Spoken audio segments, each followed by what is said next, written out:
ಚಡ್ಡಿ ಗ್ಯಾಂಗ್ ಅನ್ನು ಆದಷ್ಟು ಬೇಗನೆ ಬಂಧನ ಮಾಡಲಾಗುವುದು ಎಂದು ಎಸ್ಪಿ ಋಷಿಕೇಶ್ ಸೋನ್ವಾನೆ ಹೇಳಿದರು. ವಿಜಯಪುರ ನಗರದಲ್ಲಿ ಗುರುವಾರ ಮಾಧ್ಯಮದ ಎದುರು ಮಾತನಾಡಿದ ಅವರು, ಈಗಾಗಲೇ ಸಿಸಿಟಿವಿ ವಿಡಿಯೋ ಪರಿಶೀಲನೆ ಮಾಡಲಾಗಿದೆ. ಕೈಗೆ ಸಿಗಬಾರದು ಎಂದು ಈ ತರಹ ಚಡ್ಡಿನಲ್ಲಿ ಗ್ಯಾಂಗ್ ಕಾಣುತ್ತಿದೆ. ಅದಕ್ಕಾಗಿ ಈ ಗ್ಯಾಂಗ್ ಬಗ್ಗೆ ಮಾಹಿತಿ ಲಭ್ಯವಾದರೆ 112ಗೆ ಕರೆ ಮಾಡುವಂತೆ ಎಸ್ಪಿ ಋಷಿಕೇಶ್ ಮನವಿ ಮಾಡಿಕೊಂಡರು. ಮತ್ತೆ ಮನೆಯಲ್ಲಿ ನುಗ್ಗಿರುವುದು ಕಾಣ್ತಾ ಇದೆ. ಲಭ್ಯವಿರುವ ಸಾಕ್ಷ್ಯಾಧಾರಗಳಿಂದ ಆ ರೀತಿ ಕಾಣ್ತಾ ಇದೆ. ಇದರ ಬಗ್ಗೆ ಹೆಚ್ಚಿನ ತನಿಖೆ ನಾವು ನಡೆಸ್ತೀವಿ. ಮತ್ತೆ ಇದೇ ರೀತಿ ಬೇರೆ ಕಡೆ ಎಲ್ಲೂ ಆಫೆನ್ಸ್ ಆಗಿವೆ, ಅದರ ಬಗ್ಗೆ ಸಹ ತನಿಖೆ ಈಗಾಗಲೇ ನಮ್ಮ ಟೀಮ್ಸ್ ನಾವು ಕಳಿಸಿದೀವಿ. ಈಗಾಗಲೇ ತನಿಖೆ ನಡೀತಾ ಇದೆ. ಮತ್ತೆ ಪ್ರಕರಣ ಭೇದಿಸಲಿಕ್ಕೆ ಎಲ್ಲ ರೀತಿಯ ಪ್ರಯತ್ನವನ್ನು ನಡೆಸಲಾಗಿದೆ. ಇದನ್ನು ಯಾವ ರೀತಿ ವ್ಯಕ್ತಿ ಕಾಣ್ತಾರೆ, ಆ ರೀತಿ ಅವರು ಧರಿಸಿದ ಬಟ್ಟೆ ಯಾವ ರೀತಿ ಅದರಲ್ಲಿ ಯಾವ ರೀತಿ ಹೇಳ್ತಾರೆ, ನಾವು we have to confirm this. ನಾವು ಕನ್ಫರ್ಮ್ ಮಾಡ್ಬೇಕಾಗಿದೆ. ಹೇಗಿದೆ ಸರ್ ವೇಷಭೂಷ ಅಂದ್ರೆ ನೀವು ಹೇಳಿದಾಗ ಚಡ್ಡಿ ಗ್ಯಾಂಗ್ ಅಂತ ಹೇಳ್ತಾರೆ. ಮತ್ತೆ ನೋಡಿ, ಈಗ ಏನ್ ನಾವು ಸಾಕ್ಷ್ಯಗಳು ಕಾಣ್ತವೆ, ಅದರಲ್ಲಿ ಸ್ಪಷ್ಟವಾಗಿ ಏನು ಕಾಣೋದಿಲ್ಲ, ಮುಖ ಏನು ಕಾಣೋದಿಲ್ಲ. ಆದ್ರೆ ಏನ್ ಮೂವ್ಮೆಂಟ್ ನೋಡಿದ್ರೆ ಆ ಬಟ್ಟೆ ಆ ರೀತಿ ಇದಾವೆ ಅಂತ ಕಾಣ್ತಾ ಇದೆ.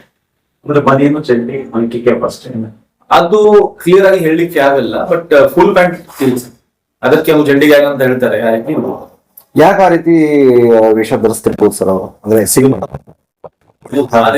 ಲಾಜಿಕಲಿ ಕೈಗೆ ಸಿಗಬಾರ್ದು, ಅದೊಂದು ಲಾಜಿಕ್ ಇರ್ಬೋದು.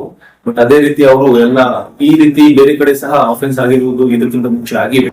ಸೊ ಯಾರು ಮಾಡಿರ್ಬಹುದು, ಅದಕ್ಕೆ ಸ್ವಲ್ಪ ಹೆಚ್ಚಿನ ತನಿಖೆ ನಡೆಸ್ತಾರೆ. ಸರ್ ಇದ್ರ ಬಗ್ಗೆ ಅವೇರ್ನೆಸ್ ಯಾವ ರೀತಿ ಮೂಡಿಸ್ತೇವೆ?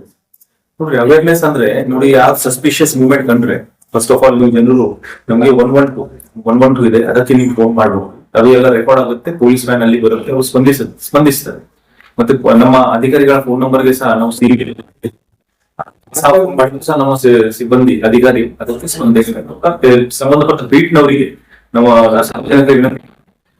ಬೀಟ್ ಪಿಸಿಗೆ ಅವರು ಸಂಪರ್ಕದಲ್ಲಿ ಇದ್ರೆ ಇಂಥ ವಿಷಯವನ್ನು ಈ ಕೂಡಲೇ ಗಮನಕ್ಕೆ ತರಲಿಕ್ಕೆ ಸ್ವಲ್ಪ ಅನುಕೂಲ ಆಗುತ್ತೆ.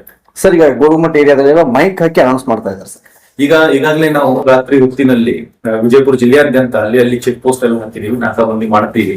ರಾತ್ರಿ ಹೊತ್ತಿಗೆ ನಾವು ಸಸ್ಪಿಷಿಯಸ್ ಸಂಶಯಾಸ್ಪದವಾಗಿ ಯಾರು ತಿರುಗಾಡ್ತಾರೆ ಅಂತವರಿಗೆ ಸಹ ಚೆಕ್ ಮಾಡ್ತಾ ಇದೀವಿ. ನಿನ್ನೆ ರಾತ್ರಿ ಘಟನೆ ಆದ ನಂತರ ಸಹ ಇನ್ನು ಮುಂದೆ ಸಹ ನಾವು ಎಲ್ಲರಿಗೂ ಸ್ಟ್ರಿಕ್ಟ್ ಆಗಿ ಕಟ್ಟುನಿಟ್ಟಾಗಿ ರಾತ್ರಿ ನೈಟ್ ರೌಂಡ್ ಮಾಡೋಕೆ ಎಲ್ಲ ನಿರ್ದೇಶನ ನೀಡಲಾಗಿದೆ. ಮತ್ತೆ ಅದನ್ನು ಚೆಕ್ ಸಹ ಮಾಡಿರುತ್ತೆ. ಈ ಮೈಕ್ ಅನೌನ್ಸ್ಮೆಂಟ್ ಹೆಂಗಿದೆ ಸರ್? ಮೈಕ್ ಅನೌನ್ಸ್ಮೆಂಟ್ ನಾವು ಸೈರನ್ ಹಾಕುವುದು, ನೈಟ್ ರೌಂಡ್ಸ್ ಮಾಡುವಾಗ ಸೈರನ್ ಹಾಕುವುದು ನಾರ್ಮಲ್ ಆಗಿ ನಾವು ಮಾಡ್ತೀವಿ. ನಿನ್ನೆ ರಾತ್ರಿ ಸ್ವಲ್ಪ ಅನೌನ್ಸ್ಮೆಂಟ್ ಯಾವ ರೀತಿ ಅಂದ್ರೆ ಏನೋ ಸಸ್ಪಿಷಿಯಸ್ ನಮಗೆ ತಿಳಿಸಿ, ಆ ರೀತಿ ಒಂದು ಲೋಕಲ್ ಪೊಲೀಸ್ ಸ್ಥಳೀಯ ಠಾಣೆಯಿಂದ ಒಂದು ಅನೌನ್ಸ್ಮೆಂಟ್ ಮಾಡಿರುತ್ತೆ. Yes sir. ಇನ್ನಷ್ಟು ಹೆಚ್ಚಿನ ಸುದ್ದಿಗಾಗಿ ನಮ್ಮ ನ್ಯೂಸ್ 11 ಕರ್ನಾಟಕ ಚಾನೆಲ್ಗೆ ಸಬ್ಸ್ಕ್ರೈಬ್ ಮಾಡಿ, ಲೈಕ್ ಮಾಡಿ, ಶೇರ್ ಮಾಡಿ.